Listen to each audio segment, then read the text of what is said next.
Hello everyone, मेरा नाम श्रुति अग्रवाल है। मैं आप लोगों के लिए रिलेशंस एंड फंक्शंस के ऊपर पूरी प्लेलिस्ट लेकर आई हूँ। तो इस प्लेलिस्ट की ये थर्ड वीडियो है। इसके अंदर हम पढ़ेंगे रिप्रेजेंटेशन ऑफ रिलेशन को हम किस किस फॉर्म में रिप्रेजेंट करते हैं। फर्स्ट टू वीडियोज़ में हम कार्टेशियन प्रोडक्ट्स के बारे में पढ़ चुके हैं और कंसेप्ट ऑफ रिलेशंस के बारे में पढ़ चुके हैं। इस वीडियो में हम पढ़ेंगे रिप्रेजेंटेशन ऑफ रिलेशन के बारे में कि किस तरह हम रिलेशंस को रिप्रेजेंट करते हैं। ओके, रिप्रेजेंटेशन ऑफ रिलेशन में पहली फॉर्म है रोस्टर फॉर्म। सेट्स के अंदर भी हमने टू फॉर्म्स पढ़ी थी, roster form and set builder form. वहीं से रोस्टर फॉर्म आई है। रोस्टर फॉर्म में जो रिलेशन होता है वो हमें ऑर्डर्ड पेयर्स की फॉर्म में दिया होता है। ओके, रिलेशन इज मतलब relation is given in form of ordered pair. Relation is given in the form of ordered pairs. जो रोस्टर फॉर्म होती है उसके अंदर जो रिलेशन होता है ऑर्डर्ड पेयर्स की फॉर्म में गिवन होता है। ओके, फॉर एग्ज़ाम्पल मैं ए ले लूँ। एक सेट है 1 2 3। ओके, एंड बी एक सेट है मेरा 4 5 और मुझे रिलेशन गिवन है 1 4 3 5। ओके, तो ये रिलेशन जो है वो ए क्रॉस बी में कंटेंट होगा। ऑब्वियस है, ए क्रॉस बी के कार्टेशियन प्रोडक्ट में कंटेंट होगा। तो यही इसके अंदर था कि रोस्टर फॉर्म में रिलेशन कैसे लिखा होता है, इस ऑर्डर्ड पेयर की फॉर्म में लिखा होता है 1 4 3 5 ऐसे डायरेक्ट लिखा होता है। ओके, अब इस रिलेशन में हम थोड़ा और आगे पढ़ लेते हैं कि डोमेन रेंज है क्या है। तो इस रिलेशन की डोमेन आर क्या है। इसके अंदर डोमेन क्या होते हैं, फर्स्ट एलिमेंट्स 1 एंड 3, ये डोमेन हो गई। रेंज क्या है, रेंज क्या होता है, सेकंड एलिमेंट्स 4 और 5 हो गए। एंड कोडोमेन क्या है, कोडोमेन हम किसे बोलते हैं, लास्ट वीडियो में पढ़ा था हमने कि कोडोमेन किसको बोलते हैं, पूरे सेट बी को। तो 4 और 5 भी हमारा कोडोमेन है। रेंज और कोडोमेन इक्वल हो सकते हैं। ओके, जो रेंज होती है वो क्या होती है, सबसेट ऑफ कोडोमेन होती है। ठीक है, range is the subset of codomain. ये ध्यान रखना, ये दोनों इक्वल भी हो सकते हैं। इस केस में दोनों इक्वल थे। ओके, फर्दर ये तो हमारी रोस्टर फॉर्म हुई जिसके अंदर रिलेशन हमें ऑर्डर्ड पेयर्स की फॉर्म में गिवन होता है। ओके, नेक्स्ट है हमारी set builder form. Set builder form में हमें जो रिलेशन होता है वो स्टेटमेंट में गिवन होता है। जैसे हमने सेट्स में पढ़ा था ना कि रोस्टर फॉर्म, सेट्स में हमने टू फॉर्म्स पढ़ी थी, roster form and set builder form, roster and set builder form. तो इसके अंदर क्या था, सेम थिंग थी कि इसके अंदर हमने डेफिनेट लिखा था और इसके अंदर हमने डेफिनेट लिखा था, इसके अंदर हमने स्टेटमेंट्स में लिखा था। सेम जो सेट बिल्डर फॉर्म होती है उसके अंदर हम स्टेटमेंट में लिखते हैं पूरे रिलेशन को कि फॉर एग्जांपल मेरा सेट ए है 1 2 3, ठीक है, और मेरा सेट बी है 4 5 6 एंड मुझे रिलेशन लिखना है। तो relation R equals to A B such that A belongs to A, B belongs to B. And further क्या दिया था, हमें रिलेशन दिया होगा कि हमें किस तरह बनाना है, B minus A equals to 2। Okay, B minus A equals to 2, ये मुझे रिलेशन दिया है तो मैं इसमें से रिलेशन बनाऊंगी। ये पहले हम क्या करेंगे, इसका हम कार्टेशियन प्रोडक्ट निकालेंगे। तो ए क्रॉस बी का जब हम कार्टेशियन प्रोडक्ट निकालेंगे तो कैसे निकलेगा, 1 4 1 5 1 6, ऐसे आगे 2 4 2 5 2 6 एंड फर्दर 3 4 3 5 एंड 3 6। ये मैंने कार्टेशियन प्रोडक्ट निकाल लिया। b minus A equals to 2 आना चाहिए। 4 माइनस 1 मतलब उल्टा, ये b है ये a है। 4 माइनस 1 3 है, 5 माइनस 1 4 है, 6 माइनस 1 5 है, 4 माइनस 2 2 है। तो हमारा इस सेट में एक ये ऑर्डर्ड पेयर आ गया 2 4। 5 माइनस 2 6 माइनस 2 4 है, नहीं आएगा। 4 माइनस 3 नहीं आएगा। 5 माइनस 3 2 है, 3 5 आ गया और 6 माइनस 3 नहीं आ पाएगा।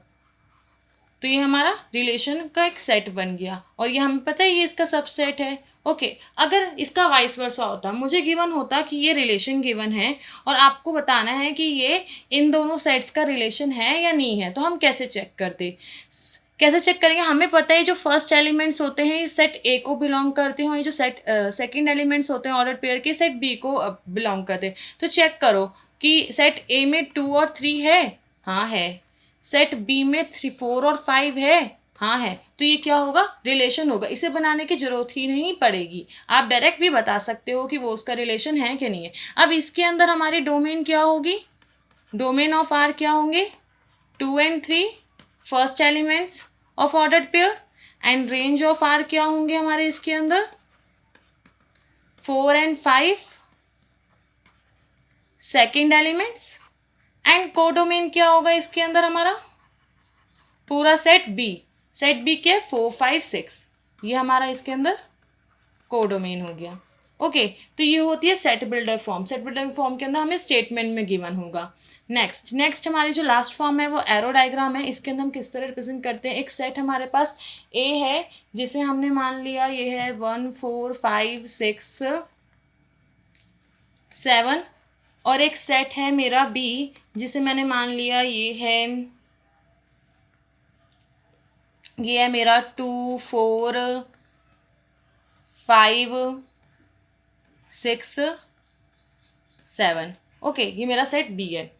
अब मुझे रिलेशन इसके ऊपर डिफाइन करना है, relation from A to B, relation from A to B क्या डिफाइन करूँगी, इस तरह है आर वो क्या है A B such that A belongs to A B belongs to B and इसके अंदर मैं क्या मानूंगी एक्स माइनस मीन्स की A minus 1। Wait a minute sorry, इसके अंदर मैं क्या होंगी A equals to B minus 1। A क्या है बी माइनस 1 के इक्वल। तो इसे हम कैसे शो करेंगे, मैंने इसमें एक सेट बनाया ए, इन्हें हम ऐसे बाउंडेड फिगर से शो करते हैं। इसके अंदर मैंने लिख दिया 1 4 5 6 7। दूसरा सेट बनाया मैंने इसके अंदर ये बी, इसके अंदर मैंने लिख दिया 2 4 5 6 7। ओके अब करो, ए जो है वो हमारा ए में बिलोंग करेगा, मतलब जो ए के एलिमेंट्स लेंगे वो हम इसमें से लेंगे और जो हम बी के एलिमेंट्स लेंगे वो हम इस सेट में से लेंगे। ए पहला हमने उठाया 1 इक्वल्स टू बी माइनस 1, तो हम इसमें से b निकाल लें। पहले 1 इक्वल्स टू बी माइनस 1, तो हम इसमें से b निकालेंगे, तो 2 निकालेंगे तो 2 माइनस 1 जो है वो हमारा a में है, सॉरी इसे थोड़ा फर्दर चेंज कर लो, इधर b लिखो एंड इधर a लिखो। b equals to a minus 1, अब चेक करो b equals to a minus 1, तो b जो है वो 2 है, तो a माइनस 1 में हमने 1 घटाया 0 आया, 0 है नहीं तो 1 से कोई पेयरिंग नहीं हुई। एक बार फिर से एक्सप्लेन करें तो मैंने सेट a माना 1 4 5 6 7 और सेट b माना 2 4 5 6 7, रिलेशन माना फ्रॉम a टू b। ठीक है रिलेशन आ रहा है ए बी, ए जो है a में बिलोंग करना, a जो एलिमेंट्स हैं वो a से बिलोंग करेंगे और जो b एलिमेंट्स हैं वो b से बिलोंग करेंगे and b equals to a minus 1 एक कंडीशन गिवन है। कंडीशन क्या गिवन है, b equals to a minus 1। Okay तो हम हर एक ए के एलिमेंट के लिए चेक करेंगे कि बी आ रहा है नहीं आ रहा है, मतलब बी के सेट में वो बिलोंग कर रहा है नहीं कर रहा है। हमने 1 लिया, पहला एलिमेंट क्या है 1, हमने ए की जगह 1 पुट किया तो 1 माइनस 1 बी इक्वल्स टू कितना आया 0, बी में है ये नहीं है तो इससे हमारी कोई पेयरिंग नहीं हुई। हमने 4 पुट किया तो 4 माइनस 1 इक्वल्स टू 3, ये बी में है नहीं है तो इससे भी हमारी कोई पेयरिंग नहीं हुई। हमने 5 पुट किया, 5 माइनस 1 क्या है 4, वो इसमें है तो 5 की हमने ऐसे पेयरिंग कर दी 4 से, ये एरो बन गया।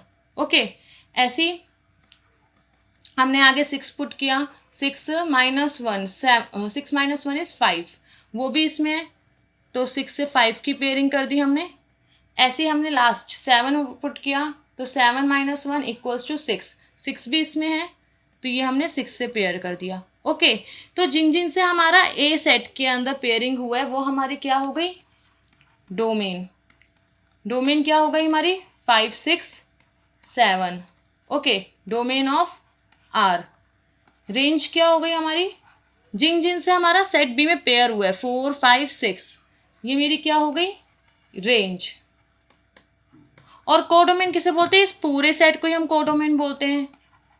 तो कोडोमेन क्या, ये रेंज ब्रैकेट आएगा कर ली। कोडोमेन क्या हो गई हमारी, 2 4 5 6 7, ये हमारी कोडोमेन हो गई। ओके, तो इस सेट्स के एलिमेंट्स जो यहाँ पर पेयर्ड होते हैं उन्हें हम बोलते हैं डोमेन। इस सेट्स के एलिमेंट्स को हम जो पेयर हुए हुए हैं उन्हें हम बोलते हैं रेंज, और इस पूरे सेट को हम क्या बोलते हैं, कोडोमेन। ये हमारा एरो डायग्राम था, आई होप आपको समझ आया होगा। तो मैंने आपको 3 टाइप्स ऑफ प्रेजेंटेशंस दिखा दी कि हम किस तरह रिलेशन को रिप्रेजेंट करते हैं। ओके, अब नेक्स्ट वीडियो में मैं आपको डेफिनेशन ऑफ फंक्शंस के बारे में पढ़ाऊंगी। अगर आपको मेरी ये वीडियो अच्छी लगी हो, समझ आया हो, तो इसे लाइक ज़रूर कीजिएगा, शेयर कीजिएगा, कमेंट कीजिएगा एंड सब्सक्राइब कीजिएगा मेरे चैनल को, the channel education bean. Thank you for watching.